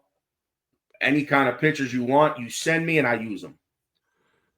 I turn to my dad. I tell him, he goes, who did you get? I'm like, don't fall over. And I'm like, I just got Matt Booth. He goes, excuse me? What? I was like, yeah, I just got Matt Booth. He goes, how? I was like, I tagged Los Statos. I sent him a message. And it was just, they told me to hit him up. I hit him up. And I locked him in. And there's people on the lot because he went live. I said, you can announce it now. I'm going to announce it. And they were like, how did you do that? I can't get him on. I'm like, they were like, oh, you need to get. I said, whoa. I said, the same way I worked for it is the same way you got to work for it. Yeah. Now, like if it was you guys and you said to me, hey, Joe, I'm trying to nail down Matt. Can you give me a hand? No problem. I don't talk to Matt often, but I still have a good relationship with him. Yep. And say, hey, listen, bro, so-and-so wants you to come on their show. And sometimes I even do, like if it's somebody I know and somebody wants them on, I'm like, and I'll whoever it is, I'm like, listen, if they come on, they might want me on. Is that okay if you guys, whoever it is, don't mind? And they're like, no, it's fine. I'm like, listen, they want you to come on. If you want me to go with you or come on the show, if you feel more comfortable, whatever, I'll go on and sit in the fucking corner of the, of the show and just sit there. Yeah. if it helps you get who you want on, I'm the first person I'll offer my services to go with that person if that's what they want. Because at the end of the day, if I can help you guys or whoever it is, and I have to be there to make sure it happens, then you know what? It's what I got to do. Yeah, something. We do that What's ourselves. about? It's like the leaf cutters, of course, and I got to put a shout out to leaf cutters. Oh, love those Gib guys. and We everyone. actually did an interview with them when I was on vacation in Seaside over the summer. Yeah, great fucking guys. Yeah, they're great friends of ours, and something. When Gibbs needed a guest, I shot him a guest. Gibbs shot us a guest, and it's about helping one another, and this is what it's about: helping one another. Because if we don't, we're all going to be struggling trying to get these guests, and then we're all going to be there going, "Fuck." Yeah. At least if we help one another, we can get them, and that's the thing. It's about helping one another and building. That's what it's all about. It is. And that's why I always try to maintain a good relationship with, guys like you guys, like the Leaf Cutters, and other podcasts I kind of talk to and chime in with. And, I'm like, if you guys need somebody, if you're looking for a specific person I had on my show, let me know. I'll see what I can make happen. Yep. Because at the end of the day, I if there's somebody I had on that you want and I can make it happen, I'm going to do what I can to make it happen. Yeah. And like you said, if that means offering my services to come on the show with them, then that's what I have to do. I was gonna have some fun with Big Dog, but he's disappeared on us. Well, you know what? From moving the last couple of days has really taken a toll on him. He has messaged me. He has messaged me privately. So he was like, "Yo, yeah." He knocked on the door before. He's like, "Tell them I'm sorry." It's I'm cool. Like, it's I was gonna mess with him on the wrestling thing because I only have one wrestling trophy to my name as far as that goes, but I don't even have it ready. I was gonna show him a picture. Want me to show the picture? Oh, you got it? I got it. Okay. Yeah, I've only got one claim to wrestling fame. And I was gonna have some fun with him, but I'll let Gaz show you, and you can tell him all about it. Okay. When I can find it, it's just crazy. But so I will say, besides the cigar makers having on here, interviewing guys like you who have podcasts is always a nice break because we're all kind of in that same world. And it's interesting to hear your perspectives, my perspectives, and a lot of people ask us why there's not a lot of collaborative, podcasts with us. I'm like, well, you got to find the right ones first. Leaf Cutters was one that we've been trying to set up for a while. I was, because I think I had tuned into one of their shows and we had got to talking, and they're like, "Oh, you guys we've heard of you." I was like, "Oh, yo, let's do a crossover. Let's make it happen somehow, some way." And we did what we had to do, and I was like, "Listen, we'll do your show if you want us to do your show." And then like we did with you guys, we did your show, and now you did ours, and they're like, well, we're booked up till October or this date, but we can come on your show in August. I'm like, no problem, let's do it. And dude, and obviously you guys know you've had him on. We did nothing but laugh the entire fucking time. Yeah. It was so much fun. And we even have fun with them, through some of my crazy conspiracy stuff, man. We all get good laughs out of some of that.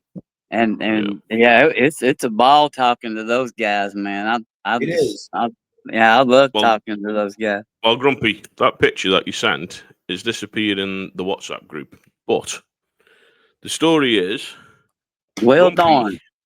The picture that Grumpy sent me, he was standing with none other than AKA Kane, Mr. Glenn Jacobs. Big Glenn, Mayor of Knox County. The mayor of Knox County. He was my mayor when that picture was taken, and it was taken in the post office in Halls, Tennessee. Dude, that's that's awesome. That's he's my only such claim a to nice fame, guy. man. Yeah, He's such he a is. nice guy. And another one that you're seeing a lot on Facebook and TikTok from East Tennessee is Congressman Tim Burchett. He gets on talking about he's the real hick talking, telling about the bills that they're passing, who's voting against this and that and everything else. Mm-hmm. Now, I've met him on the street in Knoxville because he was my representative when I lived up there. And I've stood on the streets downtown Knoxville and talked to him, face to face. If he tells you something, you can take it to the bank. He ain't one of them bought and paid for guys, Right. But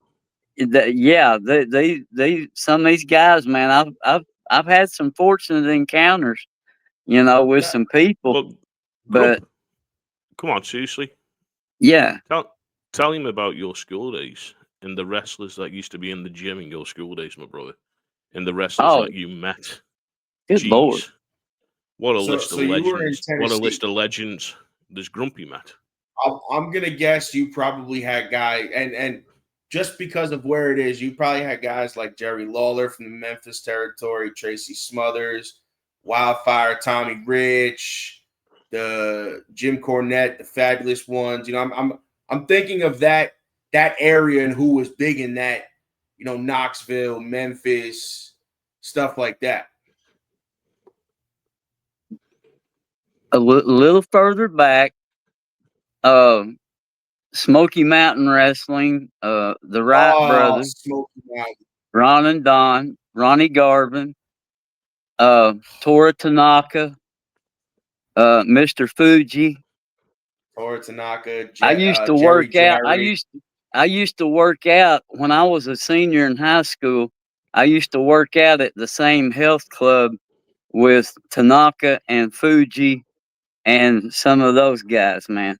And those dudes were in the gym, man. They were beasts. Dude, it was. That's awesome. Yeah, but seeing that was all back before we had all the cell phones and the video, and that was in the 70s. Early 70s.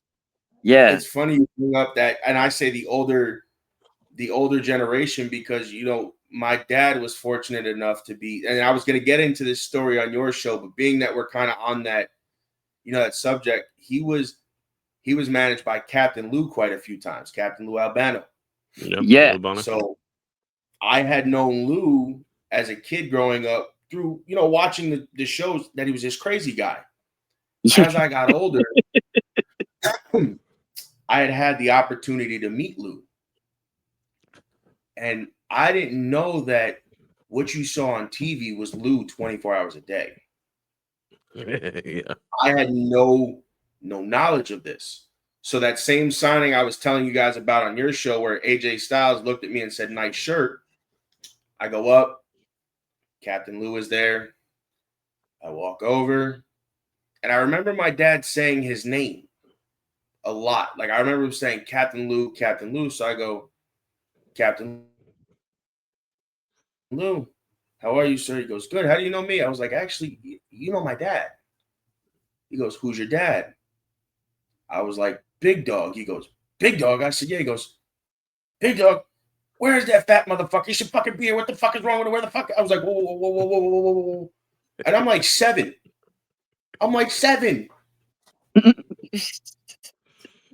I will. I'm almost done. And I was like, I was 7, dude, and I had no idea. So I'm like, "Mom, you gotta call Dad. I'm like, he's going, and he looks at her, he goes, "Miss Big Dog." She's like, "Yeah." He goes, "Call your husband. Tell him get his fat ass here." So I get on the phone. I'm like, "Dad, Mom's okay. Somebody wants to talk to you." I give him the phone. We're in the middle of an autograph sign. It's got to be 150 people there, walking up and down. And he's got me standing on the side of his table so he can scream and yell at my dad and call him all kinds of fat motherfuckers and everything else. My dad made it from an hour away in 20 minutes because Lou called him and told him he needs to get his ass up here. Walked in and the guy goes, "You can't be here, sir." And Lou goes, "Fuck you, I run the motherfucking show. He's fucking with me. Fuck you. Tell him get his ass in here." He goes, "He didn't buy a ticket." He goes, "Fuck your ticket." I was like, "Oh, okay. Fuck your ticket, sir." I was like, "Fuck your ticket." Yeah, fuck your ticket. Yeah. And I was like, and then it and then as I got older, I started to realize, like, it's just crazy to know that, like, I had the opportunity to talk to these guys at such a young age. Like Lou, especially, I'm like, I wish he could see where I was now, doing the, wrestling and commentating and giving me pointers and stuff like that. And I was like, honestly, I'd love to have Lou on the show. I said, because it'd be something. Yeah. So you know something. As we're going to wind down in a few minutes, I got a couple of questions for you guys. So yeah, I'm man. fortunate enough. There's with the wife, one of her friends is one of the big sports analysts. That she goes to all the wrestling events, and her husband is the Undertaker's cousin. And the amount of interaction that I've got with her and some of the wrestlers that I've spoken to. And I've spoken to JR, like I said to you on our show, DDP. When I did the workout, I messaged him. He messaged me straight back. There was constant conversation between me and him about what I could do and different. And you know something? We'd love having him on. Because me and Grumpy, we'll sit and we'll analyze old school wrestling. Jake the Snake, Andre the Giant.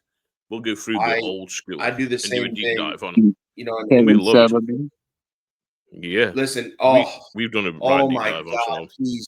That dude is a fucking genius. Yeah. And I a lot of my when I booked the show for North Carolina, it's funny because I booked a whole show in North Carolina. That picture I sent you that you used of me and him in our ring gear was North Carolina. Me and another kid, dude, I wrote a year's worth of shows with storylines, with backup storylines in case somebody got hurt. Like, I had it all. And I said that's because of the booking I've watched, like with Kevin Sullivan and really, I was a big Paul Heyman fan for ECW. So I kind of turn into that, like, that evil genius when I go to book a show or do a storyline or do something. I turn into that evilness because I have it all written out. So as we're winding down, because I didn't realize we're almost at an hour and 45 minutes. Yikes. We cool, man. I appreciate you guys coming on. Thank you. I definitely want to do this again for sure. Because I had a lot of fun with you guys doing your show and having you on ours. So out of all the guests you guys have interviewed, who is your favorite? Oh. Or let's make it a little easier. Let's make it a little easier. Just had to think about that. Top 5. Grump, I'll let you go first. Wow, that's tough. Of course, I can't deny Honeybee, Belladonna, and Laurel Tilly right off the top. Yep.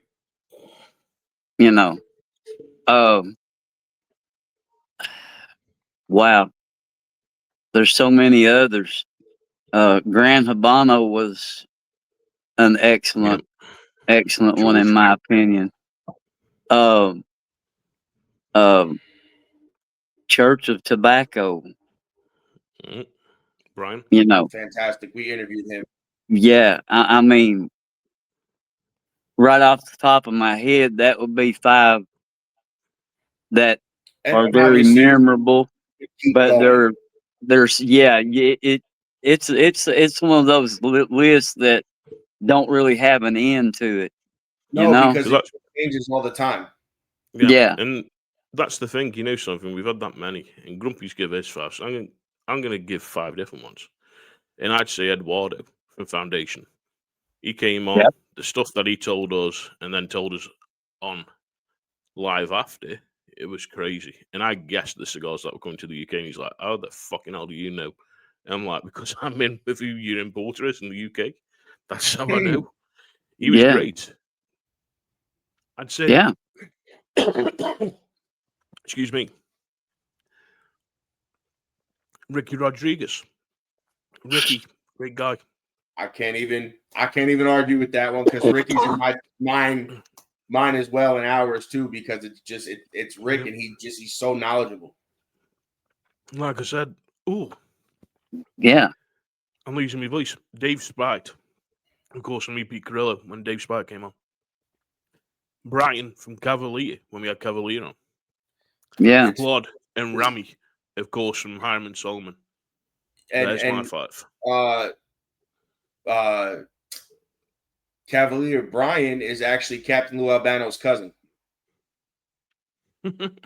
So wow. we were on a hearse with another group, and there you go. we rubber bands in his beard, and we brought it up, and you know, right from there again, like you guys know, we clicked over a bunch of different things. We mentioned that he mentioned he was managed by Captain Lou, and it was an instant like, we've been connected since. Yeah. So let me ask you this, because I like asking this too, and it's kind of a all around. This is kind of it's a longer question, but it's a 3-part question. So like, what's your favorite wrapper on a cigar? What's your favorite size, and what's your favorite cut on a cigar? And does it depend on the cigar? And do you like using a torch, soft flame, matches, whatever? Mexican San Andreas Toro, straight cut, torch. Very straight, simple, and to the point. I love it. Love it.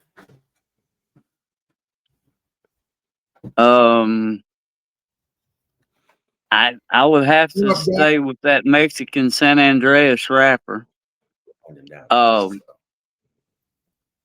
As far as the cut goes, I either use the perfect cut or V cut for most everything that I smoke. Favorite size, as odd as it is, I kind of like a 5x50, 5x54, somewhere in that area. So you know, like things in your mouth. Well, let's just say I have this saying that once a cigar reaches a certain size, it's no longer classified as a cigar. It's classified as a toy. So, well, I mean, that's what very you're nice. smoking. So, listen, gentlemen, I got to be sorry. I apologize. My daughter went upstairs after she cooked, and my wife wasn't feeling well, so I had to run inside and take care of her. So, I do want to appreciate you guys coming on the show. It was great, and you mofos are more than welcome to come back whenever you want. If you want to do a collaboration on a Sunday, and you guys want to come on and be our 3rd, 4th, and 5th host, I'm game with that. I want to try to. I'd love to have you guys back on. We can set it up to have all 3 of you guys on at one time, for sure. Oh yeah, definitely, most definitely. But Sundays we do live, but we do it at 11 o'clock in the morning. This has been a blast for sure. I told them I couldn't thank them enough for letting us come on their show. We had a lot of fun. Yes. They actually did the same thing we did with Leaf Cutters. They did kind of a kind of like a crossover. Okay, but like now I want to have you as a special guest host with us. So it would be 5 of us instead of 2 of us. And we'll pick the guests that you guys haven't had on, that we're gonna have on, and we'll just put you on the show. And Grumpy, be your old fucking grumpy self. I love you, dog. And Nuts, take care of yourself. I love you, dog. You got love you too, my brother. And like I said, if there's any guests that we've had on that you guys want, if there's somebody you see that you want on, let us know. And we'll do what we can to make it happen. And like I said, if I got to come on with them, if that's what they ask me for, then, you know, if it's not him and me, it'll just be me, because I'm usually the one that is either up later or has a few extra spare minutes to, you know, jump on and hang out, because I I had a blast with your show. That's for sure. So, you know, people think I'm retired and I have nothing to do. I tell them, listen, just because I'm retired doesn't mean I don't have family stuff to do. I don't have other stuff to do. You know, like I had somebody call me up and go, yo, you need to get on. You're retired. You're not doing nothing. I said, no. I said, what the fuck is this? Mm. You know? Hey, just because you're retired don't mean life stopped. Correct, Grumpy, and that's what I tell people. I'm glad you said that because not a lot of people get that. Not a lot of people get that. They think I just sit here and smoke cigars and drink all day. Yeah. I think that was the third beer I had today, and it's still a half a can full. I think in the last week, that's maybe the fourth or fifth cigar in the last week since we moved that I've had. Yeah. Well, you know something. When we were just wrapping up our show, there was a question that I did want to ask. Absolutely, ask away. Ask away. And what it is, I ask it to everybody, and Grumpy knows where I'm going to come from. 5 people, alive or dead, that you'd love to sit and smoke a cigar with. Can be anyone from music, cigar makers, anyone from wrestling, can be anyone. But 5 you'd like to sit down. We actually, it's funny you brought this up because we got asked this question on another show once before. All right. So hey, who's copying my fucking question, motherfucker? Somebody asked us. I'll let you start. Shit. I'll let you start. Oh my God. I used to have that list off the top of my head. For me, that's another one that changes too. It number does. Number one would be Garth Brooks. Okay, interesting. All right, that's my number one guy. I would say this guy's not number one. I mean, not number one, but not that's not his number one, but that's the first one. The one guy I always say, and people hate me for it, and I don't really care. I want to sit down for 5 minutes and have a conversation with DJ Khaled over a cigar because he does smoke. Okay. I've always wanted to sit with him and just have a cigar. And then, even though he smokes Gurkha, we won't mention that. Who? Busta Rhymes. Busta Rhymes. Smokes cigars. Specific brand, we won't mention that, but that's here nor there. Arnold Schwarzenegger. That's always a good one. Was a wrestler. I forget who I wanted. George Clooney. I used to have a wrestler on my list. What about Cody Rhodes? Well, Cody Rhodes is on there. If I can go 5 wrestlers off the top of my head, Cody Rhodes, Frankie Kazarian, Baron Corbin, Matt Cardona. Oh, you want me to name 5 wrestlers I want to sit down and smoke cigars with? Let me ask you, did Yoke smoke? Who? Yoke. Yokozuna? Yeah. And Yokozuna. Yep. Rikishi. Now that list could keep going, but Rikishi, Matt Cardona. Who else? Hold on, I'm thinking. Ice-T. Dwayne The Rock Johnson, John Cena, Randy Orton. And actually, it's funny because John Cena does actually smoke cigars in his house. There's my top in 5. his house. He's got a whole like a Michael Jordan walk-in humidor. Yep. And Jordan is on my list, but Jordan's always a hard guy to try to. So guys, listen. To try to do. I appreciate y'all coming on, bro. You know how to get in touch with me. I don't have I have WhatsApp. I don't know if I got to pay for it. I'll look into it. No. I have WhatsApp. I'll try to help you out and see if Joey, WhatsApp's free. It's free. WhatsApp's free, so just shoot me his number, and basically I can talk to him on that. I spoke to Fuente on that, and he was supposed to come on. I said, who do I got to get to talk to get you on? He goes, me. I sent him a message, and I never heard of it. But to be fair, when we hit him up, he was in the middle of, I guess, a big project. I don't know what it was. So, guys, listen. This has been Turnbuckles and Stogies Pod. Your host. Can I finish what I'm saying? Well, it's a crossover. It's another crossover. Okay. Yeah. So this is Turnbuckles and Stogies Pod with the Cigar Loons and the 7th Award Grumpy. So, and you got my man Gaz Mr. Nuts. So, guys, another day, another fun day. Enjoy. Make sure you check them out on Tuesdays at 7 p.m. Eastern, 9 p.m. Central Pacific. I don't give a fuck how you check them out. Just check them out. And if you're in the UK, it's like midnight.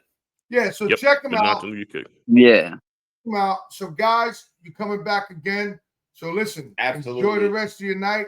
Yes. Enjoy your weekend. And Thank by you. the way, enjoy your Thanksgiving with your family. Yes, Smoke sir. a lot of cigars and drink a lot of freaking bourbon. Right back at you. Right back at you. Indeed. Enjoy, guys. Have a good night. All right, man. Ladies and gentlemen, thank you for tuning in to Military Broadcast Radio. As we wrap up today's show, we want to remind you that the podcast of today's episode will be available right after we go off the air. So if you missed any part of the show or want to listen again, be sure to check it out. And remember, we're here to support and honor our veterans. Your stories and experiences matter, and we are committed to giving you a platform to share them. That's right. We're here to give our veterans a voice. So don't forget to catch the podcast and stay connected with us. Giving our veterans a voice.